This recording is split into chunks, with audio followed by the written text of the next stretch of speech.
পেটে ভাত ছিল না, পরনে কাপড় ছিল না, সিরা গেঞ্জি পরে ঘুরতা, এখন টসটসা গাল হইছে টমেটোর মতো। কোটি কোটি টাকা আর কোটি কোটি টাকার গাড়ি দৌড়াও আর ক্ষমতায় জোর করে থাকতে চাও, আর বাজে কথাগুলো বড় নিয়ে এই দেশের সমস্ত মানুষের গণতান্ত্রিক অধিকারকে হত্যা করতে চাও কেন? ছোট মুখে তো বড় কথা বলা ভালো না।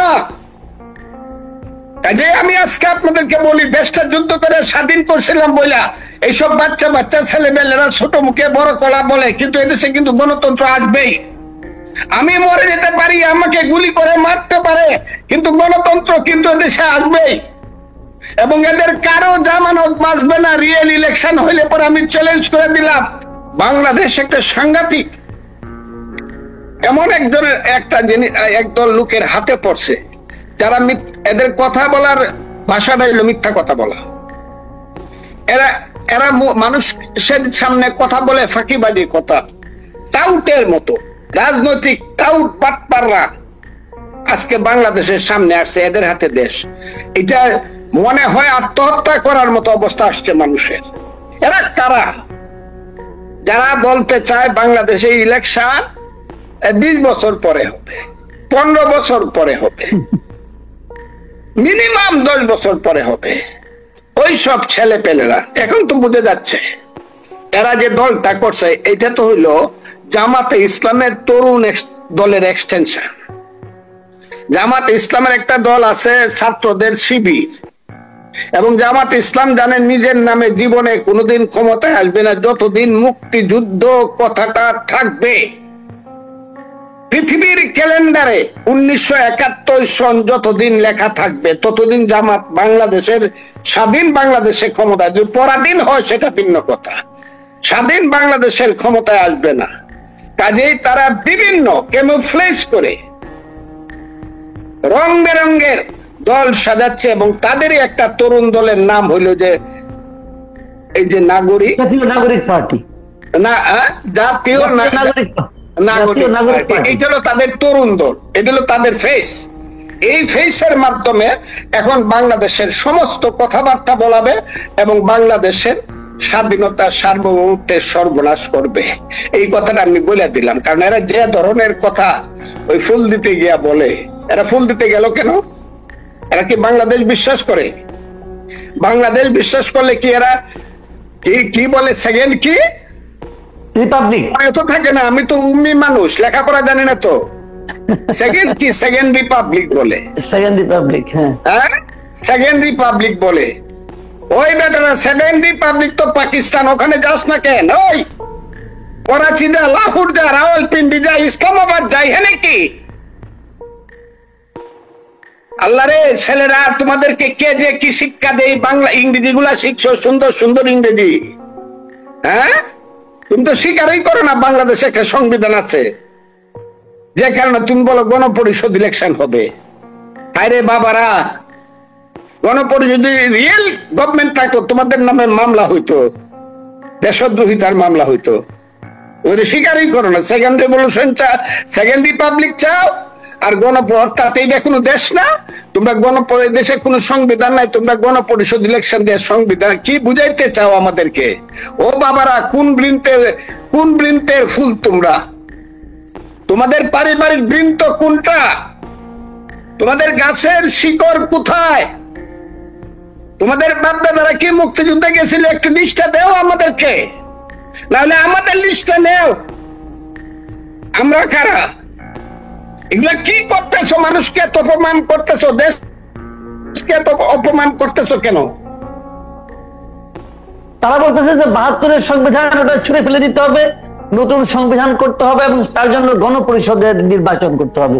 এই গণপরিষদ নির্বাচন জিনিসটা আপনি কি? এবং তাদের মনে আছে ইসলামিক রিপাবলিক অফ পাকিস্তান।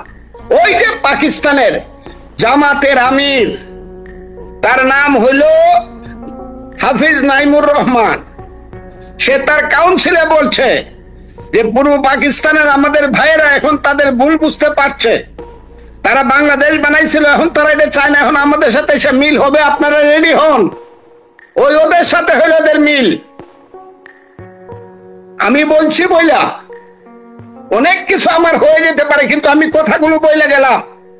এবং আজকে আমি যে কথাগুলো বললাম, রাজনৈতিক দলগুলো যারা বলে না, এই ছেলেপেলেরা জামাতের তরুণ দল যদি সুযোগ পায় তাহলে দেশকে ওইদিকে নিয়ে যাবে। এবং আজকে আমি যে কথাটা বললাম, এটা 3 মাস বা 5 মাস বা 6 মাস পরে এই বড় বড় দলগুলা বলবে, তখন বুঝবে তারা কত ধানে কত চাল।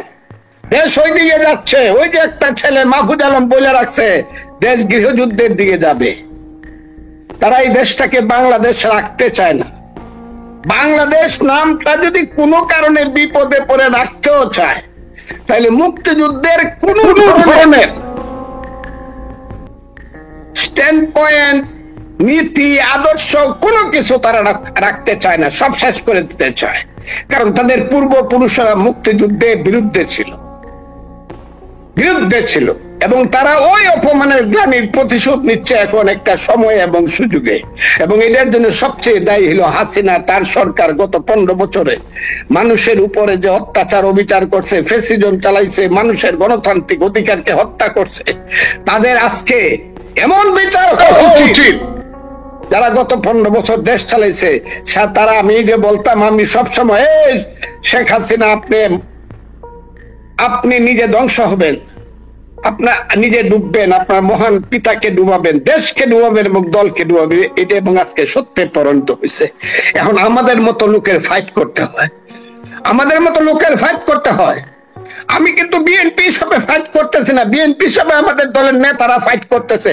আমি একজন মুক্তিযোদ্ধা হিসাবে, আমি একজন আদর্শিক লোক হিসাবে, মুক্তিযুদ্ধের আদর্শিক লোক হিসাবে আমার সমস্ত কিছু জীবন মৃত্যুর মুখামুখি দাঁড়িয়ে আজকে সংসপ্তকের ভূমিকা পালন করছি। আমি দেখতে চাই বাংলাদেশে কি সবাই মীর জাফরের সন্তান নাকি সিরাজউদ্দৌলার সন্তানও আছে। আমি এটা দেখতে